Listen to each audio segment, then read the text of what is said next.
Hi everyone, we're going to try something different today, and I'm going to do my first video on actually cooking. And today I'm making a lasagna, a meat lasagna, and you need to have plenty of time for this because my mise en place, which is get everything in place, took me an hour to do. And then the sauce takes time to cook. You have to simmer it for a half hour, you have to bake it for an hour, you have to let it rest for another half hour. So this is a good weekend thing to do if you have the time on the weekend. So what we're going to do is we're starting with a little bit of oil in the pan, and we're heating that up. And then I'm going to add in my compound butter.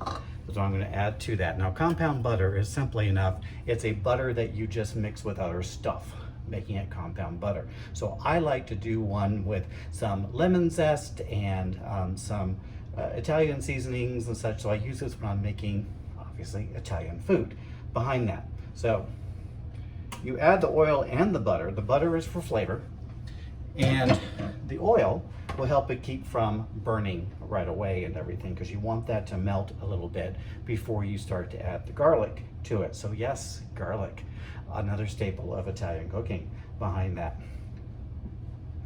So you let this just melt up a little bit. I have a little high heat going because I'm not too worried about it burning. Starting to hear it sizzle a little bit, and watch the butter melt. If you can maybe hear that, hopefully you can. So I'm adding in about a tablespoon and a half of chopped garlic, rough chopped garlic. And you want to just saute that fairly quickly in the pan until you start to smell the garlic, so it releases its flavor. This is going to be really good. I'm looking forward to it. I haven't had lasagna in forever, and just because it takes so long to do, and it's a lot of ingredients to actually do this, at least the way that I do it behind it. Oh yeah, that's starting to smell good. So then I add in shallots. Now, I'm not a big measurement person in my cooking. I do by feel and by what I feel like doing that day. So my recipes are never the same twice. The flavors are not quite the same twice behind that. And I actually think that's a good thing. You know, I think it's good to keep it kind of interesting behind all of this. So you've got the shallots going, you've got the garlic going, yum. Okay, trying this again. So I like to use shallots because they're a softer onion flavor. You still get the essence of onion through there, but it's not very strong behind that. You could use a white onion if you like, but then I'd use a small white onion. You could use a yellow, you could use purple onions. Those are always very good as well, red, purple type of onions. So I've got this going, and the onions take a little bit to cook. So I'm gonna add in my diced bell pepper at this time, because that takes a little bit of time to cook as well. Now I'm using a red bell pepper in here just because honestly it was on sale. You could use green bell peppers, yellow, orange, whichever you like behind that as well. So we're on, starting to get to the sauce part of everything. Sauce is the most important part of this.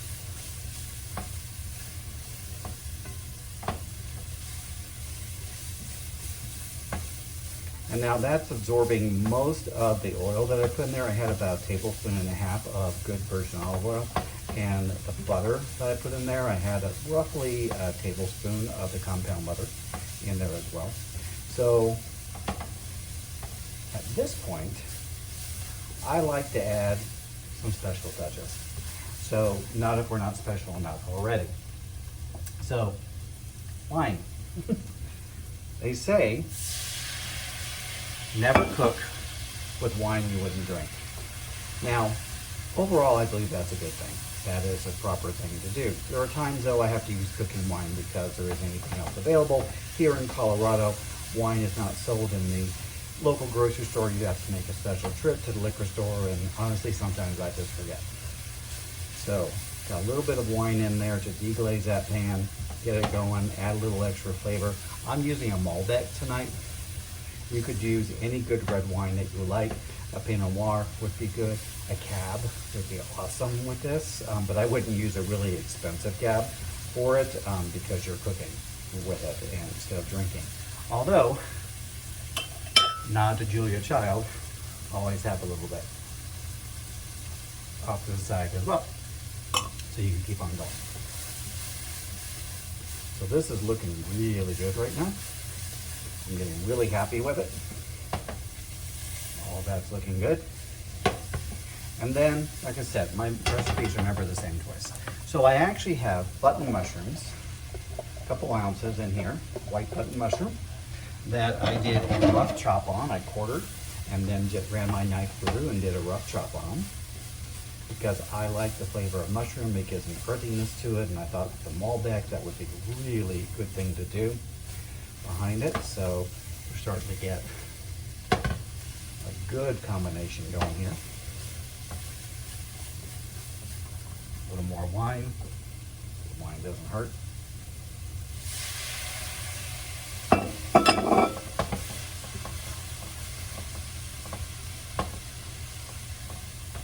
Just to bring that into the flavor of what you're looking for. And you're wondering, hey Michael, you said this was a meat sauce lasagna. So far it's been vegetables and everything behind it. I'm about to add the meat. I just want to get this flavor going first before I did anything with the meat part of it. So now I've got 1.5 pounds of ground beef.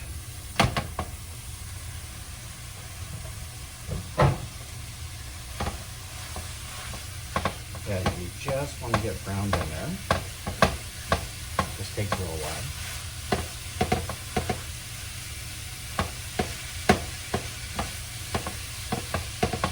I'm not the 30-minute meal kind of guy. I never really could do that, make the meal from beginning to end in 30 minutes. Unlike some famous chefs that do that. It takes me a while to actually get dinner on the table. So I usually have to start it fairly early. So actually when I was working full-time, rarely did I cook except on the weekends. And then we freeze it or have it for a couple of days and everything. This is a really good dish to freeze. It freezes very well. You can have it same day for a couple of things. You can have it next day. We haven't frozen it yet because the flavors will marry very well together, and it's even better second day than first. And then you can freeze the rest of it behind that and just have it as a quick thing that's ready to go. I'm very much a by scratch kind of guy. So that is still browning through.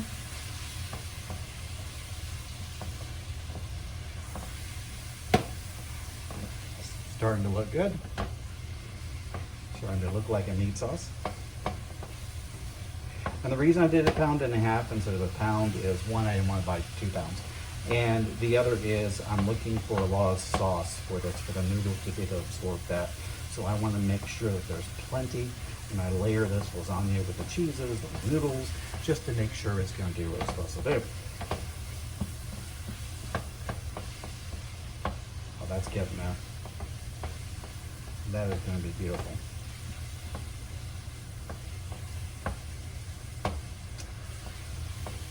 Now, so far, the only seasonings we've really put in this is the garlic with the butter and the shallots. The bell pepper itself has a slight seasoning. The mushroom has a little earthiness to it. But it's not really going to hit that Italian mark until you add in all these other things that go with it. So the first thing I'm going to add to my brown meat mixture is a tomato paste. I actually like tomato paste if you let it cook through so it doesn't taste like a canned tomato kind of a thing. And it coats through and adds a depth of flavor to the total sauce behind it. So this is the point that I add the tomato paste, because I want it to hit that ground meat and everything at the same time. So I have here a can of tomato paste. You can use whatever brand you like the most for it.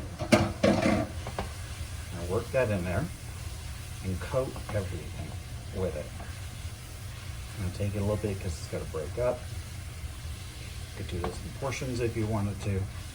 I just do everything usually at once, just because I'm lazy and I don't like to portion out things and take that time. The mise en place took a long time, as I said. It took me an hour to clean and to chop and to prep everything that I needed to prep off of this.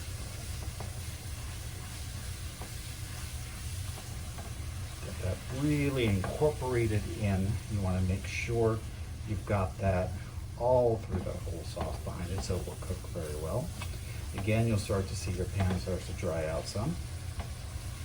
And you'll notice I didn't drain this pan after I cooked the meat. I use a fairly lean meat. I use an 80-20 off of that. It's not as lean as other people think, but I actually like to leave the fat in the pan because I think fat is flavor behind that. So I think it's good to have. This is not for people who are on diets. Definitely not. If you're on a diet, skip this and you get something like a salad or whatever. Okay, now that's beautifully incorporated through all of that. Now I'm going to add a little bit more wine.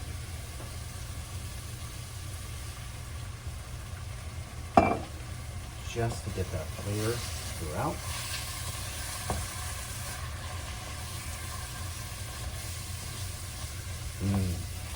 Smell-o-vision would be really nice about that.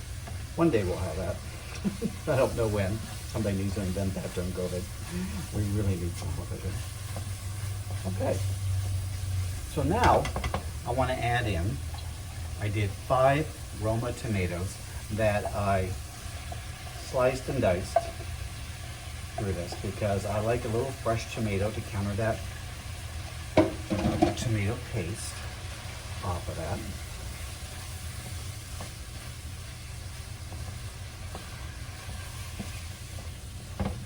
Yum. Oh, this is good. And then I actually do, in this case, I'm doing 2 cans of diced tomatoes, canned diced tomatoes, because there's a lot more juice in the canned tomato than you'll get out of a fresh tomato. And I really want that juice because this sauce is going to simmer for a half hour. It's going to cook down. So if you start it up too dry, you're going to end up with basically a dry meat sauce that really won't work with what you need it to do in a good lasagna.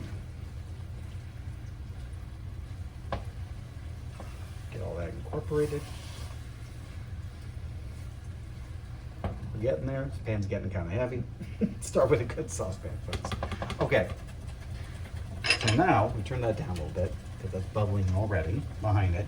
And I'm going to add certain things to this. I'm going to add a little salt. You got a lot of salt from the canned tomato from that as well already. But I always figured a little more salt doesn't hurt. Just got to be careful not to salt it. A little black pepper. And again, as you see, I'm just eyeballing it. It's more of what I like from flavor. And I like a little bit of kick, so I add in some dried chili flakes behind that. And just sprinkle that in there. Then I have some dried Italian seasoning. You can buy this anywhere. I get mine at Sam's Club. Get a big bottle of it because I use it in so many different things. The reason I'm using the dried is they actually have a stronger flavor than the fresh behind it, and they can handle the ideal cooking. Now I also have fresh herbs I'm going to put on this, but right now, when it's at a high heat still, because it takes a minute for electric to go down, I don't have gas, I'm putting in the dried. Looking good. Okay. And now I'm going to add in my fresh herbs just to kind of mix them in. I'm going to take this down to a low because it's already bubbling. As you see, it's already bubbling. So bring the boil, reduce the simmer off of that. So I'm reducing it down to a simmer. And I have some fresh rosemary that I have chopped in here, coarsely chopped. And I have fresh oregano that's also been coarsely chopped. Italian flat leaf parsley. I like the freshness, the vibrancy that flat leaf parsley gives, that green, verdant smell and flavor off of things is really good. And then of course, some basil, because it wouldn't be Italian without basil. I did it as a chiffonade, which is basically just ribbons that you do through that. Okay. Stir that together. Let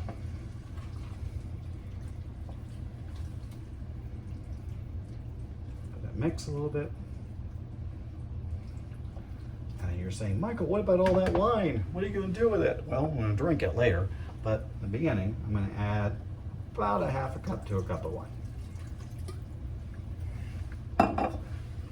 Because remember, this is going to simmer for a half hour. So the alcohol will cook out and you'll be left with the flavor for it. Okay, so that is my meat sauce that I am going to now cover,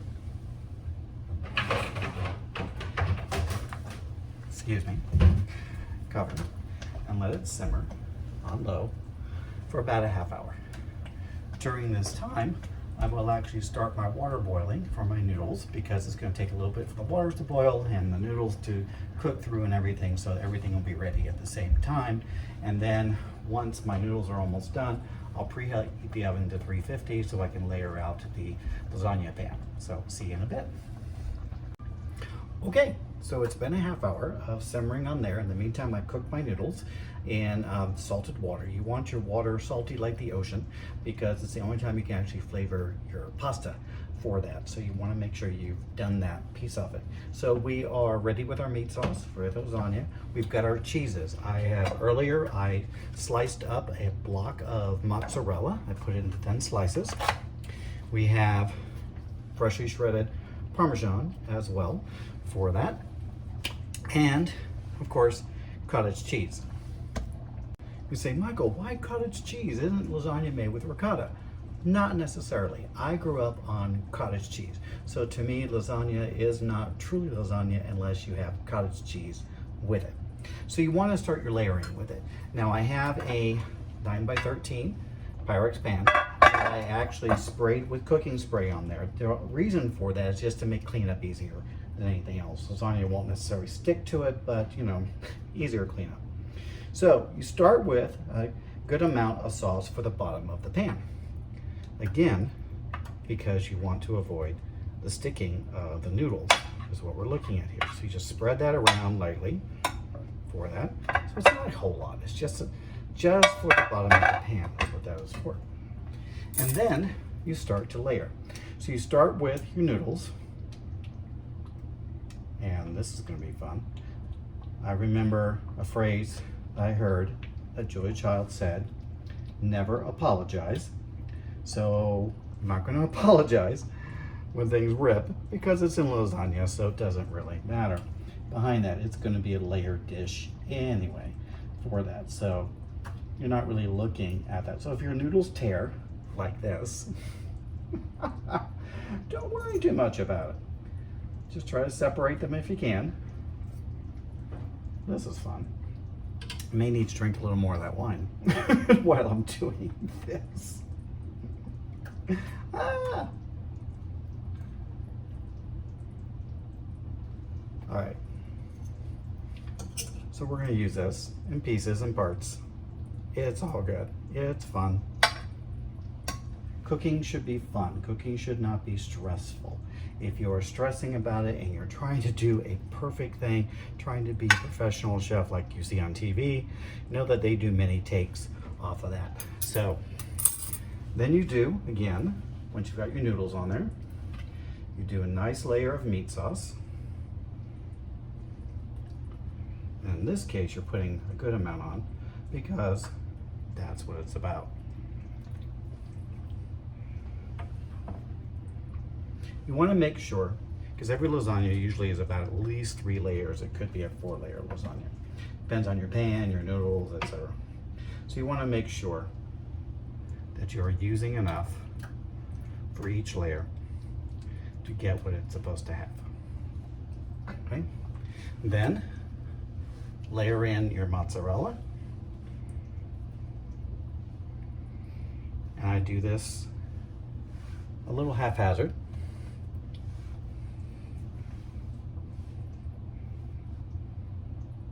You can separate it. Pretty sure I sliced that. Oh, nope. Looks like we're gonna have one big piece of mozzarella. That's fine too. So then you take your cottage cheese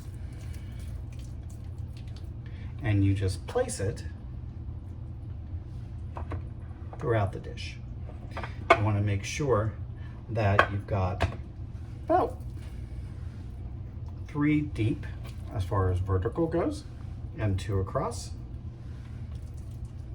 So again, you're getting that good flavor throughout your whole dish. Okay. As you see, I didn't really measure. I just used like a spoonful, a tablespoon is what this is, off of that. And then your Parmesan, you sprinkle that on top. Oops. When you're moving the dish, everything slides. You've got to be careful by that. Okay, and then you start over again. So you're doing this for 3 or 4 layers. So I'll do this and finish this up, and then you'll see the finished product before it goes into the oven. See you in a bit. Okay, so everything is layered and ready to go behind that. I actually usually put my pan in a larger baking pan behind that I've lined in foil, again, in case it bubbles over, and it's easier cleanup if it does. And I'm putting this in a 350 preheated oven, and it will bake for 1 hour. But you're not ready to eat after that hour. Once it finishes baking for 1 hour, you then have to let it sit for another half hour. So as I mentioned earlier, this is a long process dish. This is something when you have plenty of time and you're not in a hurry to make behind that. I actually have more sauce than actually was needed because my pan was a little shallower. So I'm going to freeze this sauce and use it later for like spaghetti or macaroni or something like that behind it. So again, it's not wasted behind it. So now that's in the oven. You need about 1 hour. So what do you do during this hour? Well, you clean up and you can go through more wine if you so desire. So I'll show you what the finished product looks like after it's been out of the oven and set for another half hour. All right, see you in a little bit. Okay, so we baked for 1 hour, took it out, let it rest for a half hour. Good thing I put foil in that pan because it did bubble over, but oh my gosh, doesn't it look good? I'm really happy about this. I think it's gonna be a really good meal for at least several days because there's only 2 of us for this. And as I mentioned, this thing does freeze pretty well from that. So there is a lot of cheese in this, which is good. It's going to be interesting to see how to get this out of the pan. That's always fun to get the first piece out.